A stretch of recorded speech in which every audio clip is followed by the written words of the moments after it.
오늘 성경 말씀을 같이 보도록 하겠습니다. 구약 성경 여호수아 6장이 되겠습니다.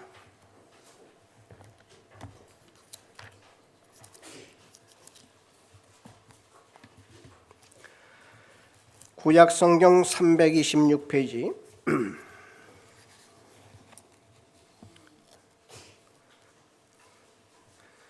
여호수아 6장 17절에서 21절까지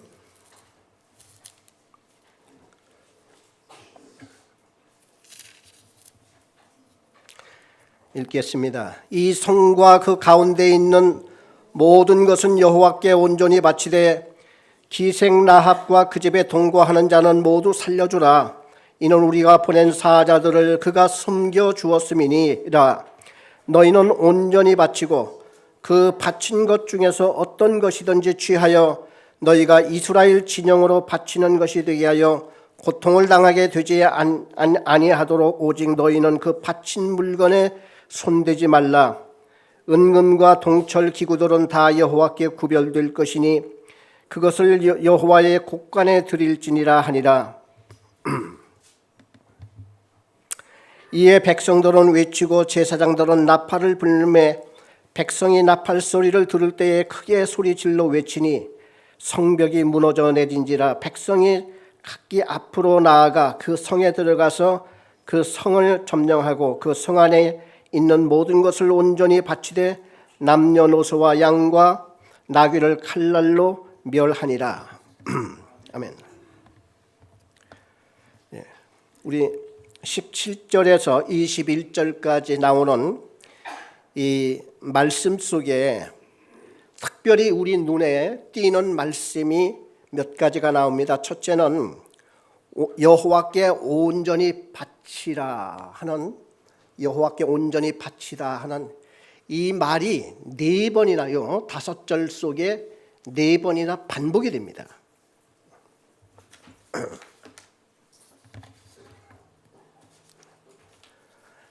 먼저 제가 지난주에 필리핀에 가서 선교한 것을 잠시 보고 드리고 말씀으로 들어가도록 하겠습니다. 저는 그동안 중국에서 쭉 이 말씀을 가르치고 신학생들과 목회자들에게 이 성경 말씀을, 성경 66권을 창세기를 통해서 하나님이 지금도 우리에게 무슨 말씀을 하고 계신가 에 초점을 맞춰서 항상 성경 66권을 쭉 가서 말씀을 전하고 하는 역할을 해왔는데 요즘 중국이 대단히 분위기가 안 좋습니다. 그래서 이번에는 거기에 있는 우리 학생들과 목회자들이 필리핀으로 와서 필리핀에 있는 우리 한국 선교사님이 세우는 선교지에서 거기서 일주일 동안 머물면서 이제는 우리가 그동안 배웠으니까 전도하는, 선교하는 이런 역할을 좀 해보자 이렇게 해서 필리핀으로 모였는데, 여기에서 왼쪽 두 줄은 바로 중국에서 오신 이런 분들입니다. 이 두 줄은, 이쪽에는 필리핀 현지 신학생들과 목회자들이고요. 지금 여기는 최종대 목사님이라고 통합 측 목사님이 오셔서 장로교 여기에서 이 선교센터를 지어놓고 우리 여기에 머물면서 이쪽에도 교육관이 또 있습니다. 그래서 일주일 동안 머물면서 여기에서 선교 그 역할을 했습니다. 근데 우리는 그 다음 날 그 동네 와와시티라고 하는 작은 마을입니다. 그 동네에서 어린아이들을 초청을 해서 어린아이들에게 복음을 전하는 이런 역할을 했습니다. 그래서 특별히 토요일 날 그 아이들이 이게 학교를 안 가기 때문에, 그래서 전도하기가 너무 좋아가지고 토요일 날 다들 그 동네 다니면서 아이들을 초청을 해서 여기서 예수 그리스도를 전하고 앞으로 예수 그리스도를 나의 주님으로 꼭 믿을 사람이 일어나세요 이렇게 하니까 아이들이 모두 일어나서 간절한 심정으로 기도하는 모습이 너무나 아름답습니다. 그거 끝나고 난 다음에 점심시간이 되어서 아이들에게 그 스파게티, 그 국수 이거를 이렇게 해서 아이들에게 같이 이렇게 나눠줬고요. 우리 집 사람 같이 갔고요. 그래서 여기서 이 아이들이 얼마나 아주 순진하고 귀여운 이런 어린 아이들이 많이들 와서 같이 이렇게 초대가 이렇게 되었습니다. 그리고 특별히 그 선교사님이 저에게 묻기를 공책과 볼펜을 한 자루씩 줄 수 없겠냐고. 그래서 그거 얼마면 되냐고. 그래서 10만 원이면 된다고. 그래서 즉시해서 제가 그렇게 해서 그걸 사다가 아이들한테 주니까 얼마나 좋아하고 기뻐하는지. 그래서 같이 이렇게 사진을 찍었습니다. 그 다음 날은 그 주민들을 모셔다가 이제 전도를 해서 주민들 전도를 이제 하게 되었습니다. 특별히 우리 중국에서 온 팀들이 앞에 나와서 간증도 하고 찬양도 하고 이렇게 해서 우리 현 주민들과 함께 열심으로 같이 사역을 일주일 동안 했고요. 그 주민들은 이제 끝나고 난 다음에 이게 쌀입니다. 쌀을 1kg씩 담아서 그 2봉지씩 2kg씩을 주는데 받았던 사람이 또 받을 수도 있으니까 꾀를 내 가지고 저렇게 이렇게 우리 중국에서 오신 분들이 서로 아취를 만들어서 그쪽으로 통과하는 분들에게 하나씩 쌀을 이렇게 받아갈 수 있도록 지금 이렇게 하고 있는 중입니다.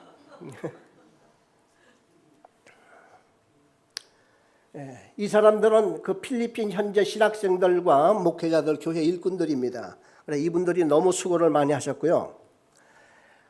주일날이 되어서 주일날 특별히 그 필리핀 수도 그 마닐라에 가보면 쓰레기 더미가 있어요.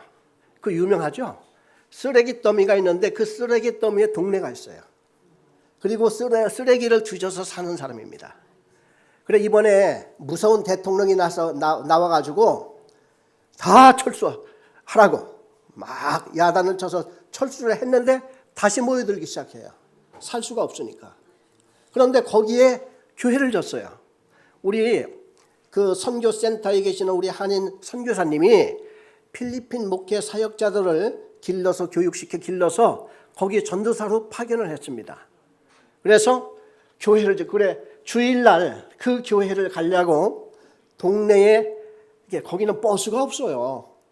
그래가지고 동네 차를 하나 렌트를 해서 저기에 가득 타고 지금 마닐라 그쪽으로 지금 가는 중입니다. 자, 입구입니다. 그런데 우리가 여기서 한 가지 눈여겨볼 게 있는데요. 저 뒤에 이게 이슬람 사원입니다. 이슬람 사원은요 얼마나 건물을 의리하게 져놓고 선교를 하고 있어요. 그렇지만 우리는 복음을 들고 능력의 여호와 하나님을 믿고 여기에서 이렇게 조그마한 교회를 짓고 우리가 이날 주일 교회로 들어가고 있습니다. 그 교회 앞에는 이렇게 집들을 지어놓고 이분들이 다 쓰레기 더미에서 사는 주민들인데 그 속에서 건져낸 옷들을 이렇게 전부 다 이제 세탁을 해서 쭉 걸어놓고 팔고 있어요. 그래 이 교회는 마라나다 안디옥 교회입니다. 그래서 이렇게 필리핀 그 현지 사역자가 교육을 선교사님한테 이렇게 교육받고 목회자가 되어서 이 교회를 지금 개척해서 목회를 하고 있어요. 그래 주일날 여기서 같이 예배를 지금 드리고 있습니다. 어린아이, 어른 다 같이 함께 지금 예배를 드리고 있죠. 찬송부를 부를 때 옛날 생각이 납니다. 저도 시골에서 처음 찬양 부르고 했을 때에 이렇게 종이에다가 이렇게 가사를 써서 이걸 한 장씩 넘기면서 찬양을 불렀는데 거길 가니까 지금 저렇게 하고 있더라고요. 그래 끝나고 역시 이제 점심을 먹는데 옥수수죽을 마련했습니다. 그래 옥수수죽을 마련해서 아이들에게 옥수수죽을 이렇게 한 그릇씩 주고요. 특별히 보면은 아기를 이렇게 동생을 데리고 온 아이들이 많아요. 그런데 그 자기 동생을 얼마나 챙기는지 가만히 보니까 아마 잘 집에서 먹질 못하니까 그렇게 동생을 많이 챙기겠죠. 그래가지고 그런 모습들이 참 눈에 많이 띄고요. 그래 저 죽을 주는데 저 주일날 저 죽을 한 그릇씩 주는데 돈이 얼마나 드냐 이렇게 물어봤더니 거기 사역자님한테 물어봤더니 10,000원 든대. 10,000원. 10,000원이면 주일 하루 아이들 저 점심을 먹인답니다. 그래서 참 우리가 가만히 생각을 해보면은 우리가 해야 할 일들이 참 많은데 몰라서 못하고 있는 것 같아요. 예, 다 끝났군요. 네, 감사합니다.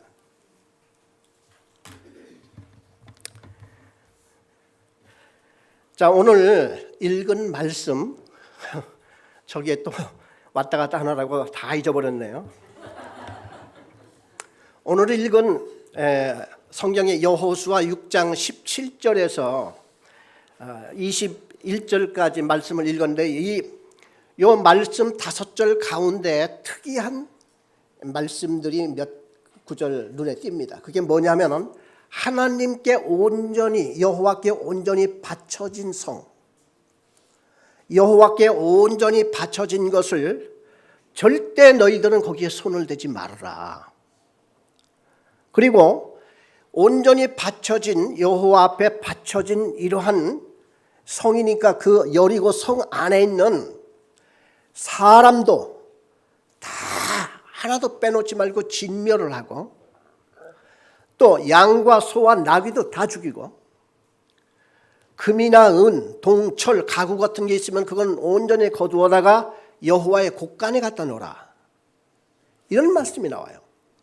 이 성경에 보면은 여호와께 바쳐진 온전히 바쳐진 물건이라고 하는 것이 자주 눈에 띄지 않는데 오직 여리고 성에 들어갈 때부터 하나님께서는 주의를 시키기를 이 여리고 성은 하나님께 온전히 바쳐진 성이니까 조심하라. 완전히 거기 있는 생명 다 죽이고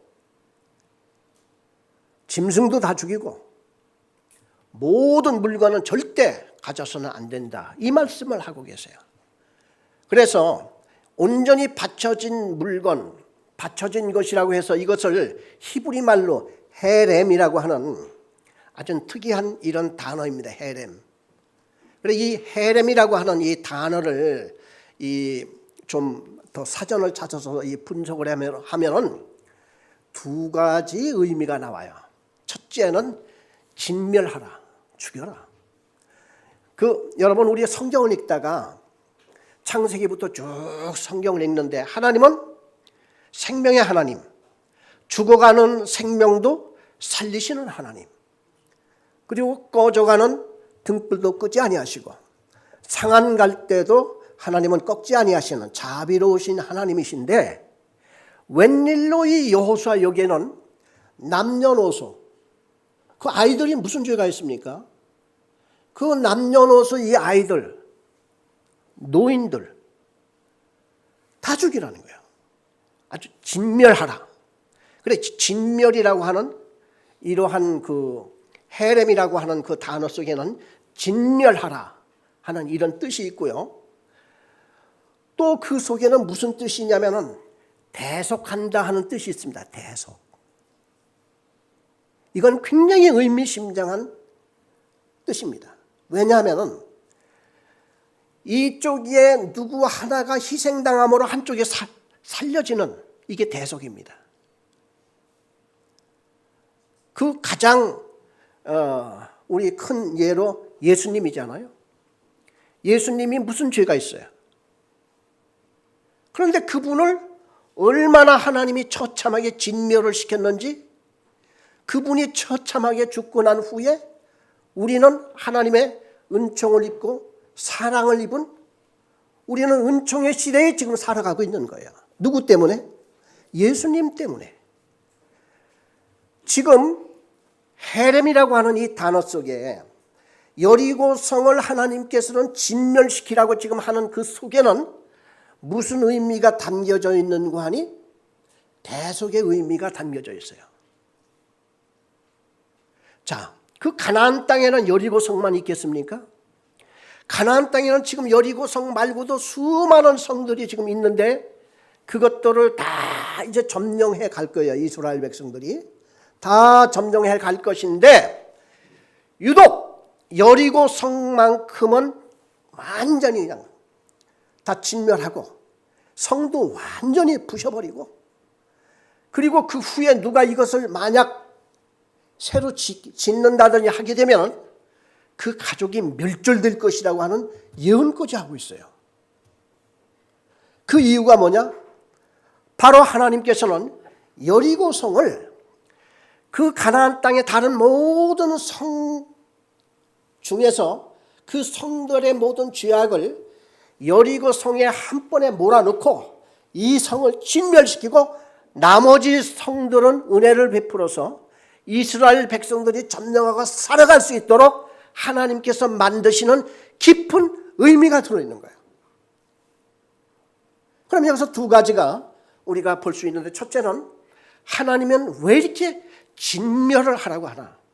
잔인하게 다 죽이라고 하느냐? 그것은 하나님이 죄를 얼마나 증오하고 죄를 하나님이 보실 때 그 죄를 그냥 슬쩍 넘어가는 게 아니라 온전히 그 죄는 진멸해버리고 불에 태워서 아주 그냥 그 존재조차 없어지도록 한다고 하는 하나님의 본심이 헤렘에 나타나 있어요. 우리 보통 사람을 인격이라고 그러잖아요. 인격. 사람 성격. 사람한테는 그러는데 하나님한테 성격, 신격 그렇게 잘 하지 아니하고 하나님한테는 속성이라는 우리가 단어를 따로 이렇게 만들었습니다. 하나님의 속성 가운데 한 가지가 뭐냐면은 죄를 하나님은 아주 극단적으로 하나님은 멀리 하시고 죄인은 그 누구도 용납할 수 없는 이러한 속성을 가지신 하나님임을 여기서 나타내고 있는 거야. 그래서 가나안 땅에 많은 성들이 있지만은 그 성에 있는 그 성들, 그 가나안 땅은 무슨 땅입니까? 이미 진멸하도록 되어 있는 땅이에요. 그 가나안 땅은요. 우리 한번 신명기 7장 1절을 한번 읽어보겠습니다.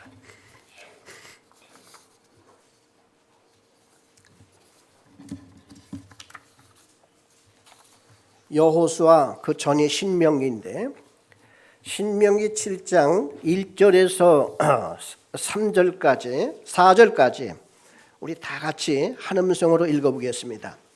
내 하나님 여호와께서 너를 인도하사 네가 가서 차지할 땅으로 들이시고 내 앞에서 여러 민족 헷 족속과 기르가스 족속과 아모리 족속과 가나안 족속과 브리스 족속과 히위 족속과 여부수 족속 곧 너보다 많고 힘이 센 7 족속을 쫓아내실 때에 내 하나님 여호와께서 그들을 내게 넘겨 내게 치게 하시리니 그때 너는 그들을 진멸할 것이라. 그들과 어떤 언약도 하지 말 것이요 그들을 불쌍히 여기지도 말 것이며 또 그들과 혼인하지도 말지니 내 딸을 그들의 아들에게 주지 말 것이요 그들의 딸도 내 며느리로 삼지 말 것은 그가 내 아들을 유혹하여 그가 여호와를 떠나고 다른 신들을 섬기게 하므로 여호와께서 너희에게 진노하사 갑자기 너희를 멸하실 것임이니라. 그러니까 하나님께서는 이미 가나안 땅은요 이미 진멸, 이 모든 백성들은 다 진멸할 것을 이미 선언하시고 명하셨어요. 그런데 특별히 그러면은 사람도 다 죽여야지 되고 또 그 성들 다 무너뜨려야만 되는 거 아니겠습니까? 그런데 하나님께서는 특별히 여리고성을 하나님께 온전히 바쳐진 성 헤렘이라고 이렇게 정해놓고 이 성은 철저하게 아주 그 뿌리까지 다 파괴를 시켜서 앞으로 다시는 그 흔적을 남기지 말라 하는 이거를 이렇게 주신 것은 모든 죄를 여기에 뒤집어 씌워놓고 하나님은 그 죄성을 완전히 불에 태워 사라지게 하듯이 그렇게 하는 그것을 여기서 보여주고 계시는 거예요. 그런데 아간이라고 하는 사람이 여리고 성을 들어가다가 거기에서 물건에 손을 대기 시작합니다.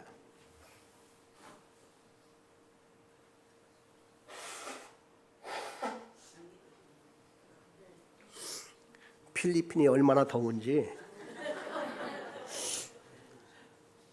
그러다가 비행기를 탔는데 에어컨이 그냥 바람이 그냥 직통으로 날라와 가지고 제가 감기가 좀 걸렸습니다.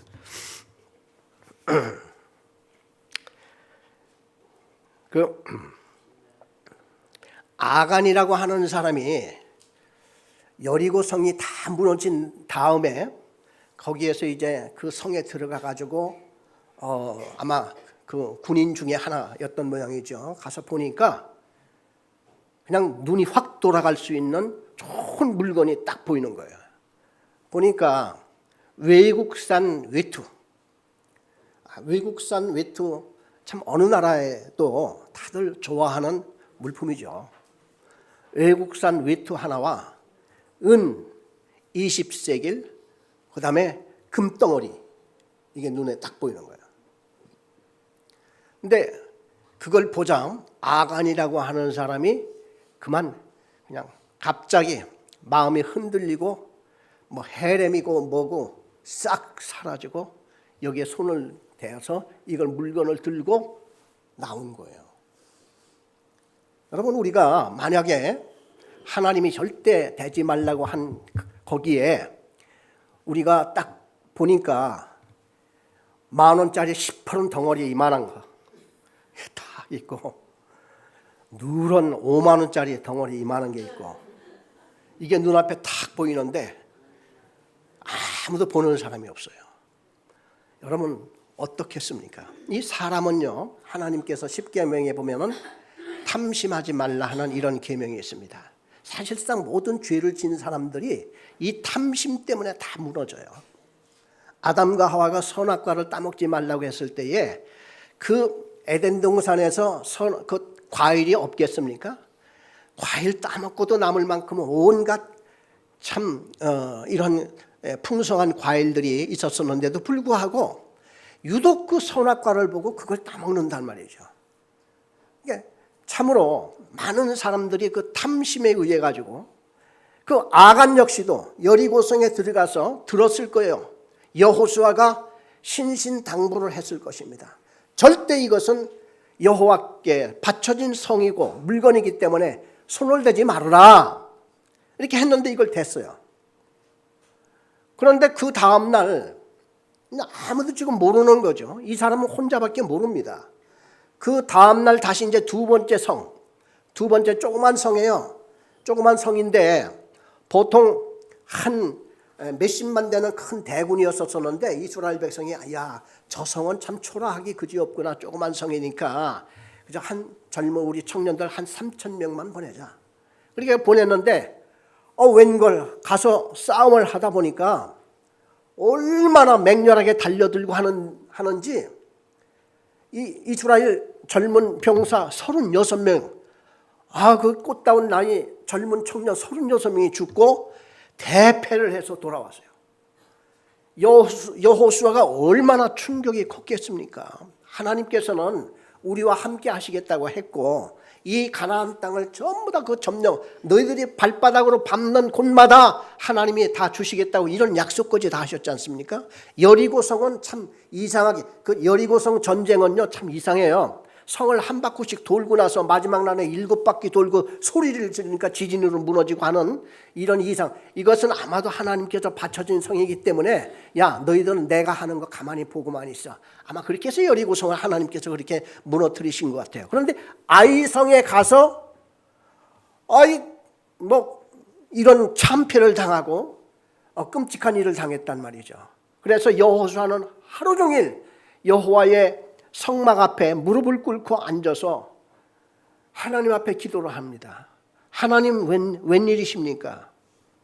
하나님의 약속은 우리와 함께 하신다고 하지 않았습니까?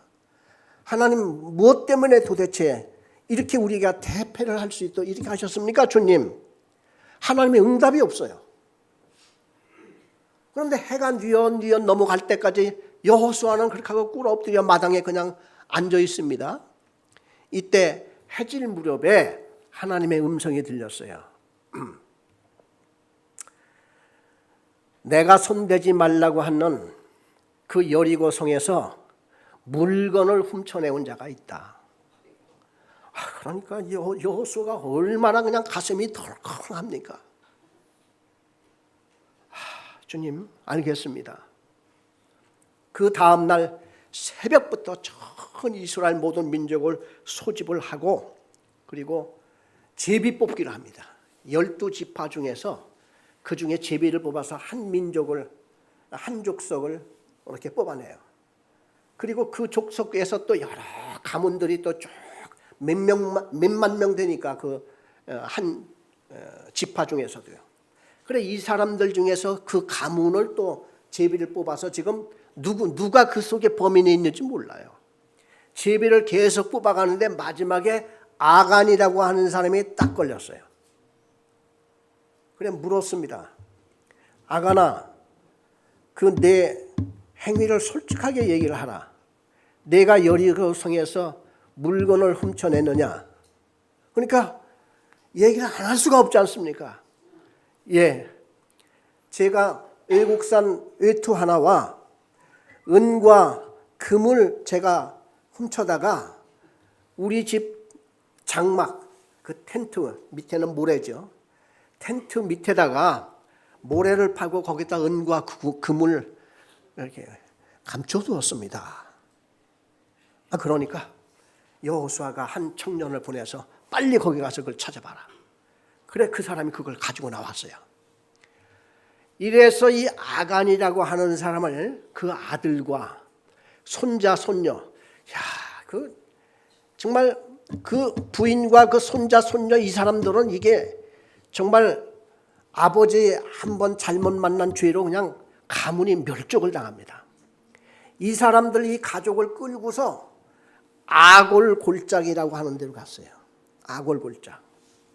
그래 거기에서 그냥 돌로 그 60만이나 되는 이런 사람들이 돌을 가지고 하나씩만 던져도 60만 개의 돌더미가 그들을 다 덮었으니 아예 그게 무덤이 되고 영원히 그 사람들은 그 속에서 사라지게 된 것입니다. 이게 뭔고 하니 하나님께서는 우리 인간을 절대 어떠한 죄인도 그냥 넘어가시지 않는 하나님이라 하는 얘기예요. 여러분, 우리는 뭐 사실상 거짓말하고 또 무슨 도둑질을 하고 하는 이것이 사실상 큰 죄가 아니라 우리의 큰 죄는 뭐냐면은 내 마음속에 죄성이 있어요. 죄성. 이건 아담으로부터 흘러내려온, 아담으로부터 유전된 이러한 죄성입니다. 이것 때문에 거짓말하게 되고 이 뿌리 때문에 우리가 나쁜 짓 하게 되고 이것 때문에 우리는 사기도 치고 이것 때문에 우리는 못된 짓도 하고 그러는 거예요. 그렇기 때문에 우리의 지금 하고 있는 이 행위는 이 죄의 한 증상일 뿐입니다. 그러면 이거를 우리가 해결하지 않고서는 어떻게 하냐는 말이죠. 그래서 하나님께서는 여리고 성을 한 죄인으로, 한 죄의 성으로 몰아놓고 여리고 성을 바싹 부서지게 하고 그 안에 있는 건 모든 걸 진멸하고 나머지 성들을 대속해 주는 거예요. 이걸 여기서 보여주고 있습니다. 그러니까 하나님께서는 우리 인간들을 다 멸할까? 지금 창세기 3장에 보면은 하나님이 먹지 말라고 하는 이 선악과를 이들이 따먹고 난 다음에 이들은 정령 죽으리라 했으니까 영원히 죽는다고 하는 게 육신적으로 죽는 게 아니에요. 그냥 영원히 지옥으로 가는 이게 영원한 죽음입니다. 이 죽음으로 딱 돼 있는 이러한 존재들을 하나님께서는 한 가지 생각을 하셨어요. 그게 뭐냐면 내가 이들의 죄값을 받고 이들을 살리자. 하나님이니까 그냥 용서해 줄게 이렇게 해도 될 수 있잖아요. 근데 하나님은 인간의 죄값을 자신이 받습니다. 원래 예수님은 하나님이셨거든요. 그렇죠? 그래서 우리는 그 예수님이 이 지상으로 오셨을 때는 하나님의 아들이라고 그렇게 계속 말씀을 하십니다. 여하튼 독생자 예수 그리스도가 이 땅에 오셔서 본인은 죄가 없었어요. 왜? 하늘에서 오신 분이기 때문에. 그렇지만은 이 세상의 모든 죄를 하나님은 예수 그리스도에게 다 털어놓고 다 부어놓고 철저하게 죽여버리는 겁니다. 그래서 예수님께서 십자가에 못 박혀 돌아가실 때에 마지막으로 무슨 기도를 무슨 하나님께 호소를 했는지 한번 찾아보겠습니다. 마태복음 27장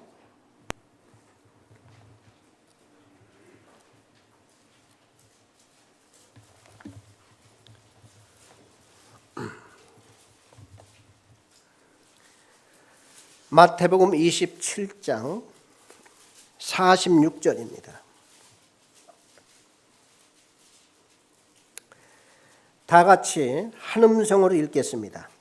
제9시쯤에 예수께서 크게 소리질러 이르시되 엘리 엘리 라바 사락다니 하시니 이는 곧 나의 하나님 나의 하나님 어찌하여 나를 버리셨나이까 하는 뜻이라.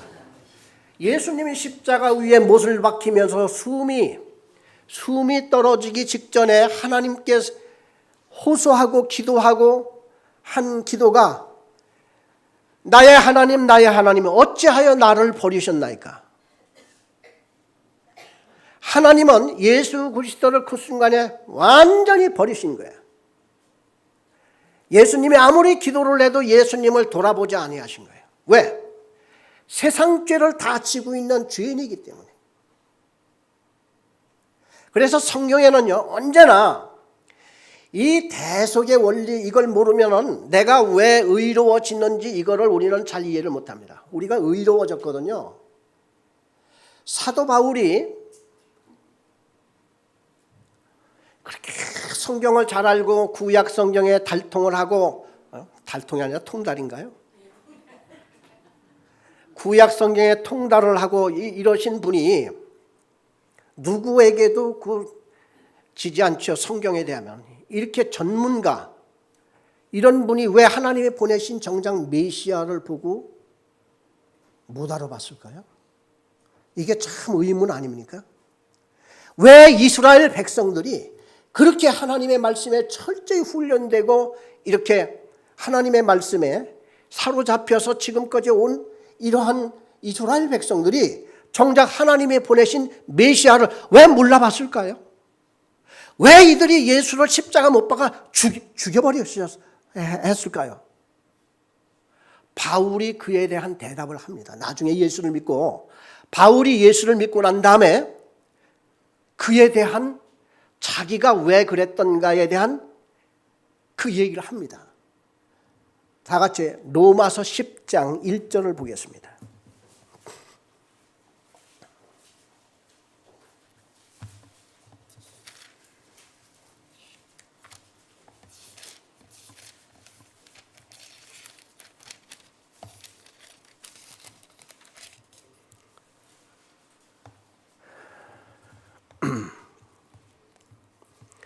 로마서 10장 1절에서 3절까지 우리 다 같이 한 음성으로 읽겠습니다.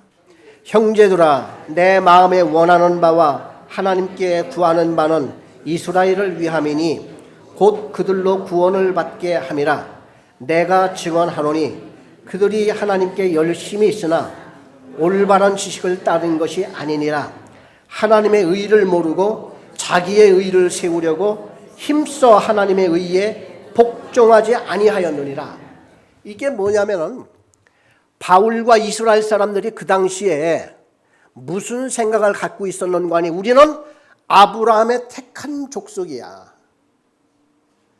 우리는 아브라함 때부터 받았던 할례 받고 태어난 우리는 거룩한 하나님의 택한 백성이야. 우리가 죄가 있어? 야, 너희들은 성경도 못 봤어? 하나님이 우리를 택한 족속이고 우리는 오늘도 그 십계명과 율법을 우리는 온전히 행하기 위해서 바리새파라고 하는 것은요, 원래 하나님의 율법에 전심전력하자고 하는 경건파들이었었어요. 그런데 예수님하고 왜 자꾸 부닥쳤느냐 하면 예수님은 너희들이 그럼에도 불구하고 죄인이야. 이스라엘 사람도 죄인이야.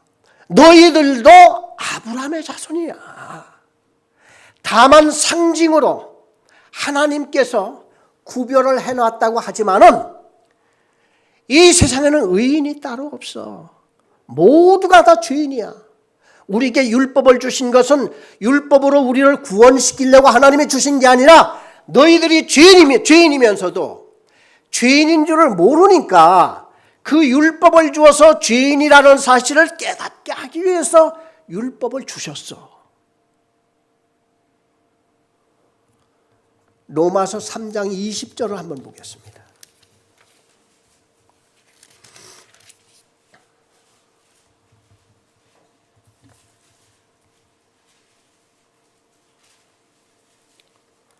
로마서 3장 20절 다 같이 한 음성으로 읽겠습니다.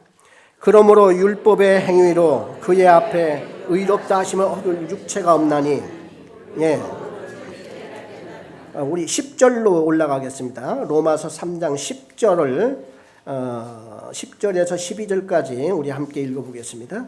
기록된 바 의인은 없나니 하나도 없으며 깨닫는 자도 없고 하나님을 찾는 자도 없고 다 치우쳐 함께 무익하게 되고 선을 행하는 자는 없나니 하나도 없도다. 네.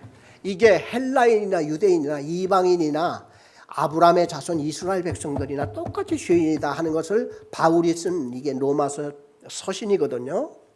그러면서 하나님께서 우리에게 율법을 주신 것은 죄인이면서도 죄인인 사실을 모르니까 하나의 거울의 역할로 주시기 위해서 율법을 주셨다는 거예요. 우리 다 같이 로마서 4장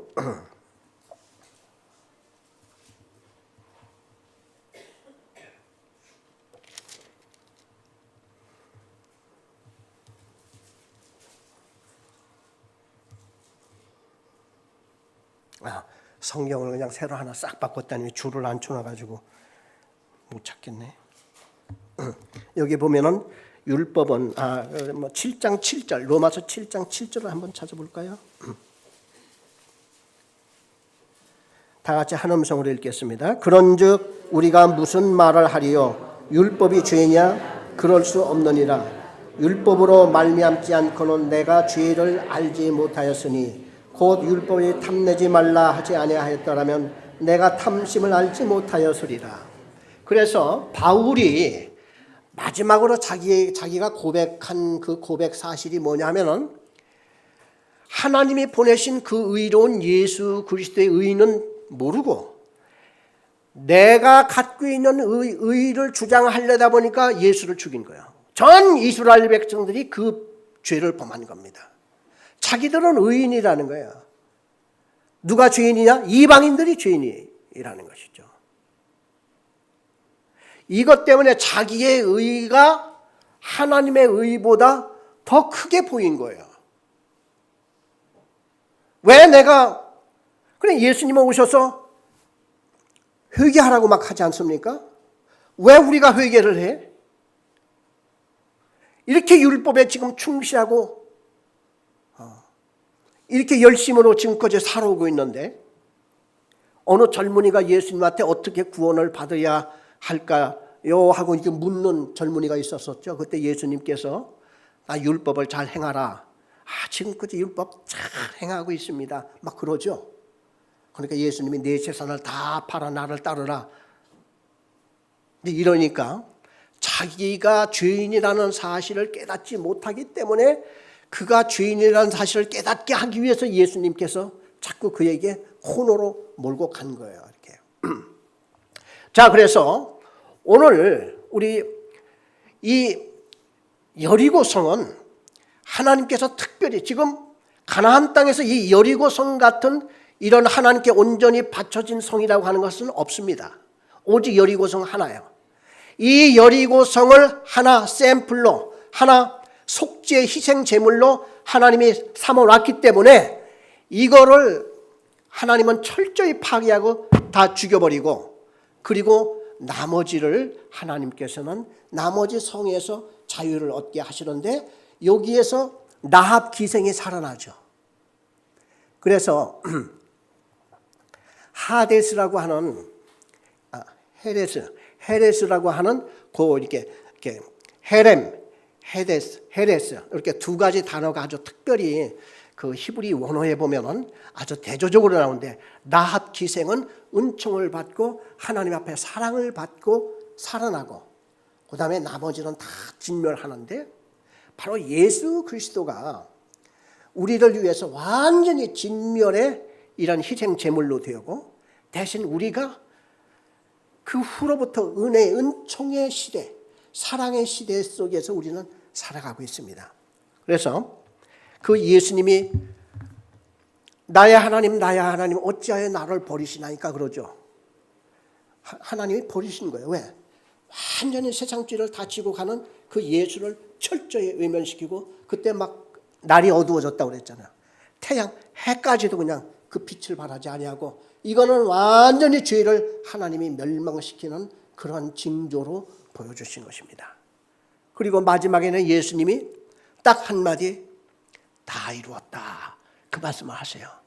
요한복음 19장 30절을 한번 보겠습니다.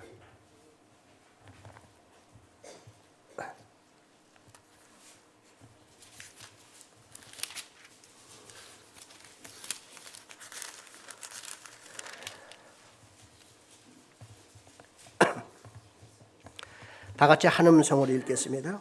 예수께서 신포도주를 받으신 후에 이르시되 다 이루었다 하시고 머리를 숙이니 영혼이 떠나가십니다. 이게 마지막 하신 말씀, 다 이루었다. 이 말씀은 무슨 뜻이냐면은 인간들이 갚아야 할 그 죄값을 예수님이 다 갚았어. 그걸 선언을 하는 것입니다. 다 이루었다.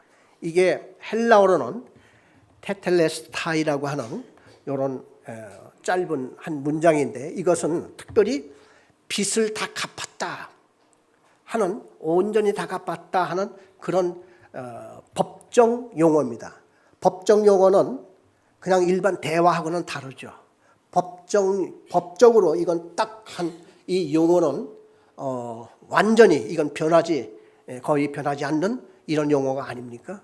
자, 그렇다고 하면은 우리의 죄는요, 누구에 의해서, 예수님에 의해서 우리의 죄값은 우리가 다 사해지죠.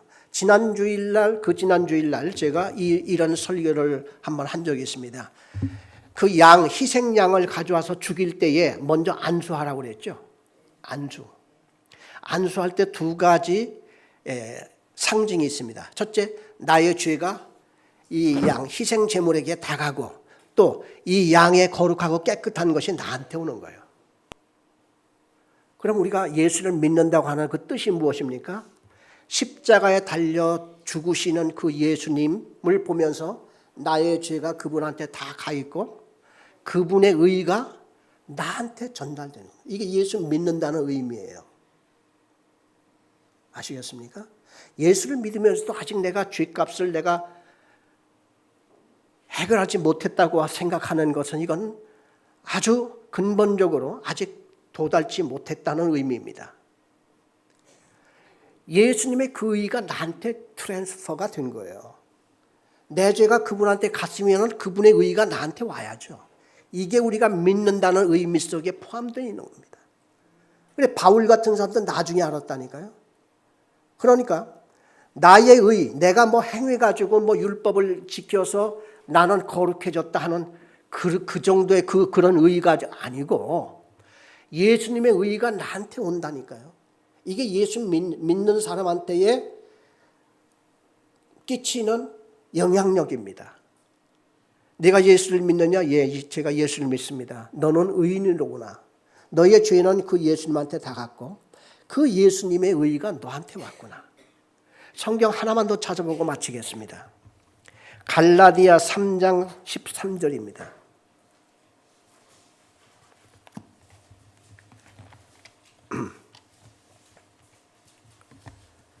고린도전 후 갈라디아가 나옵니다. 갈라디아 3장 13절. 다 같이 한 음성을 읽겠습니다.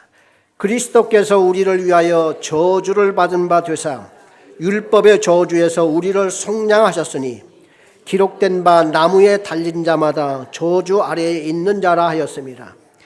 예수님이 왜 그렇게 저주를 받았어요? 우리의 죄값을 그분이 받느라고 그 참혹한 십자가 위에서 저주를 혼자 다 받으신 겁니다. 우리를 속량케 하려고. 하나만 더 찾아보겠습니다. 디도서 2장 14절입니다. 디모데 전후 그 다음에 디도서가 나옵니다. 디도서 2장 14절 다 같이 한 음성으로 읽겠습니다. 그가 우리를 대신하여 자신을 주심은 모든 불법에서 우리를 속량하시고 우리를 깨끗하게 하사 선한 일을 열심히 하는 자가 백성이 되게 하려 하십니다. 자기 백성이 되게 하려 하십니다.